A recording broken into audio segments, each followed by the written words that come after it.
So I want to do a review of my Dave Beck WSK. And I've been learning about this style of blade for a little over 2 years now. Um, and the history of it has really kind of caught my attention. So what I was wanting to do today, before I get into describing the knife, I want to show kind of a timeline of what I could find on the net on how this knife, this design, came to be.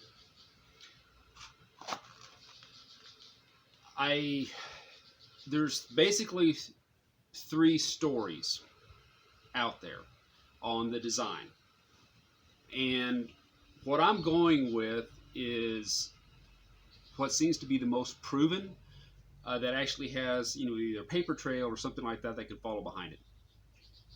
So we're going to start off in about 1980. There was a guy by the name of Rob Roussan, who was a hobby knife smith, seemed to be a fairly smart guy, liked to build a lot of things. He had gotten into bushcraft, and of course this is pre-internet, so at that time there was really one big name out there, and that was Tom Brown Jr. He had written a book called The Tracker and a few other ones. He had a small school in New Jersey. Well, it was growing rapidly, and I'm assuming Rob had heard about him either through like magazine articles or something like that. He wrote him, and so he sent him a letter. It took a while, and in the letter he asked, he goes, I'm a fan. What would you consider to be the ultimate bushcrafting survival knife? And I don't know exactly how long later, but in early, like April of 1981, Tom Brown Jr. wrote him back, said, he apologized for taking so long. He said, what he felt was needed is a blade that could chop like a hatchet and was strong enough to handle throwing, and then near the guard of the blade, where the blade first starts off, it needs to be sharp, really sharp, where you can do whittling and stuff like that with it. And this was kind of his parameters. So Rob was excited, and he made, out of D2 steel, a prototype. He had actually come up with two different prototypes, but he settled on this one design. And what he did was he made basically kind of a Bowie style with a heavier front end, and then he changed the grind line for the first section so you could do fine cutting with it. He gave it to Tom Brown Jr. and a small companion knife that he had designed as a gift. Say, hey, this is what I came up with. So Tom Brown Jr. wrote him back, and he loved the knife. He thought it was fantastic. And kind of a loose business proposition emerged from this, to the point where Mr. Roussan actually ordered this deal, had cut out like 100 blanks, and was waiting for more letters from Mr. Brown to start production. Well, that never happened. Later on that year, because this was in May, later on that year they switched over to, he used a knife maker called Ed Lumby and to make this design. So Mr. Lumby made, as far as I know, he only made 11 copies of this, and he I couldn't find a whole lot of information on him, and I think he passed away in 1988. At that point, Mr. Dave Beck took on the kind of the mantle of making this design, and in 1990, it was around 1988 to 1991, somewhere in there, they actually got the trademark for the Tracker, or the Tracker knife. And that was what Dave Beck made the knives under, and he made them for about 10 years. They were having some business problems, and so Dave stopped making them. In 2001, Dave was connected or contacted by a movie company. They wanted to make this movie called The Hunted. They wanted to use his knife. In 2003, it came out. Of course, Tom Brown was also involved, which was a huge boom for Mr. Beck and Mr. Brown. Well, after the movie came out, there was such a buzz about this style that people were trying to contact the original maker. Well, Mr. Lombai had passed away, and no one had heard about Mr. Roussan. So at this point, Mr. Beck wasn't making knives anymore.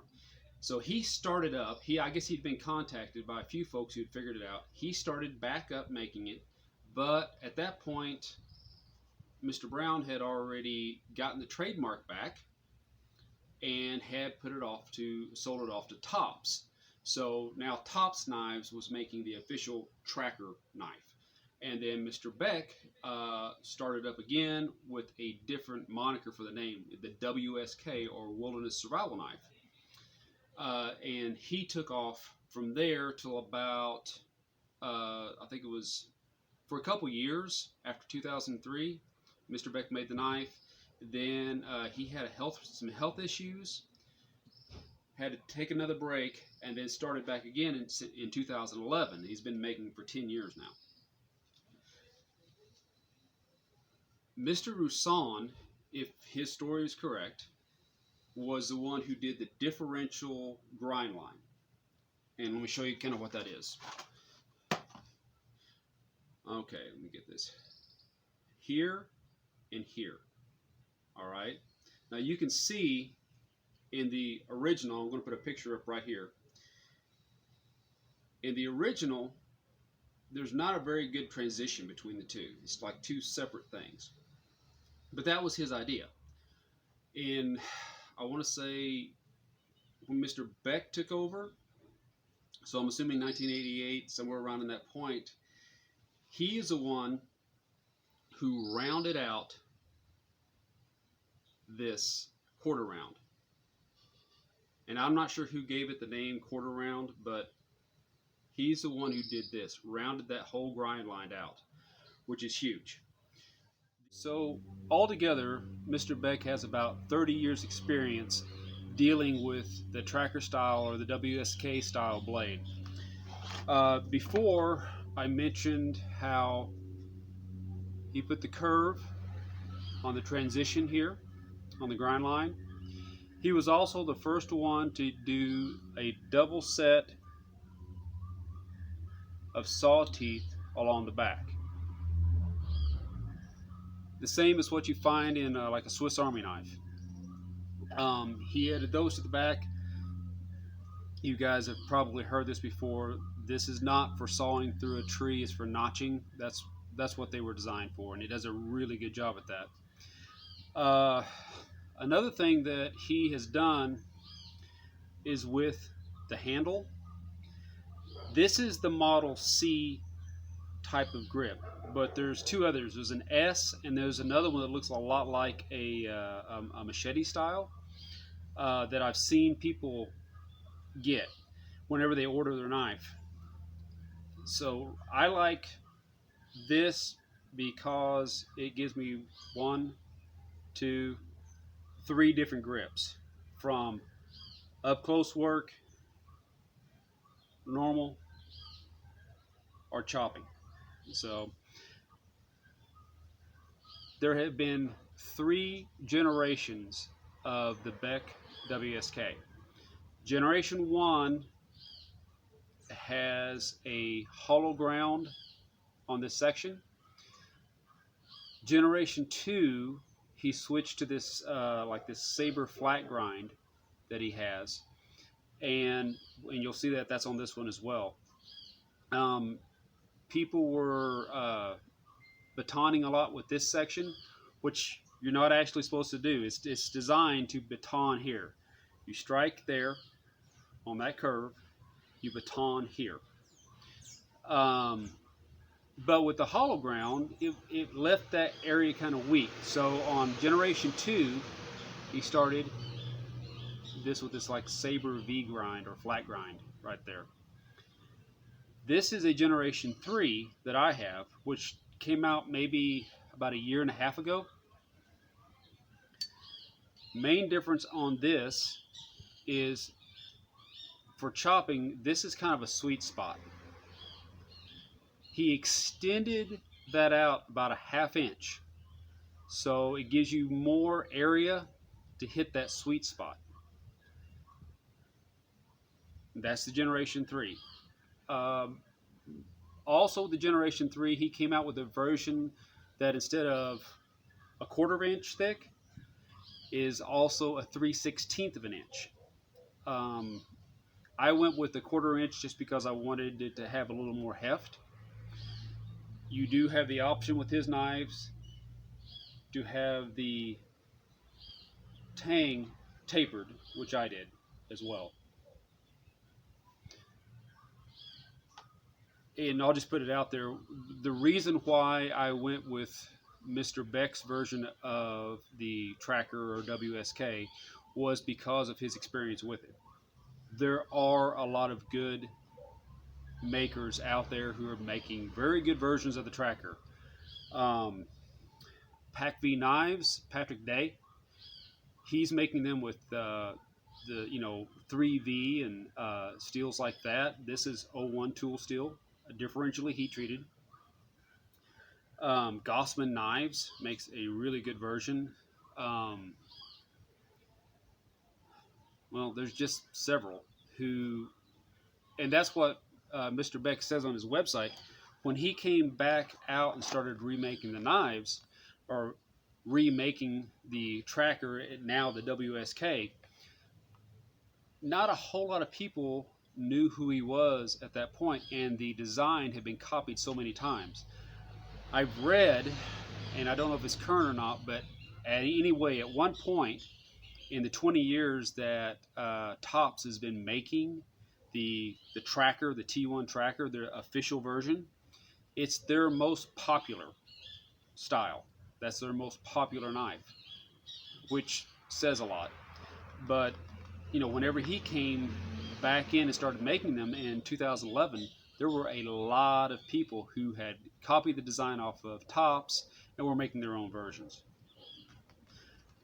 But anyway, not to get off topic, but to kind of sum up my history with this knife, in mid-2018, I was on the Bushcraft USA forum, and the topic came up about this blade. I had handled the Tracker version about 10 years before and didn't like it at all. I didn't understand the reason for the design. I didn't understand why it was shaped the way it was, because if you think about it, or at least I haven't been able to find in historical reference a blade of that shape. So I didn't get it. I didn't like it. Well, when I was on the Bushcraft forum, I would hear people talk about it, and then I found that there is a thread dedicated just to using that blade. It's called the Tracker Action thread, and at this point there's over 13,000 replies, which is huge. That's what got me interested. So I started reading this thread and was really blown away by the stuff everybody was able to do with this knife that I had kind of considered a movie prop. I didn't know the history. I didn't know where it had come from. And there was a gentleman by the name of Mr. Black who has a YouTube channel called Operational Extras. He was using the Tracker from Topps, their version, the official one, and just doing amazing stuff with it, which really opened my mind to possibilities, because it's not so much about this knife design as it makes you look at bushcraft from a different way. You start looking at different sections of the knife as different tools. and I've really enjoyed this process. So I read the thread, and as you guys have seen before, I ended up ordering the Bark River Tracker. Used it for almost 2 years, and it was a great knife. That's another really good version of the Tracker out of A2 steel. And it convinced me that I wanted this knife. I wanted to stick with this style for a while, and that's when I placed my order in with Beck and got it 16 months later. So anyway, I'll shut the video off here, guys. The next ones coming up will be more specifics on the actual specs of the blade. We'll go over weight and balance point and all that stuff, and then future videos will be things like actual bushcraft stuff, actually out in the jungle. So hope you guys enjoyed it. I hope you guys maybe learned something. If anybody can add to the discussion, please do. I'll talk to you later.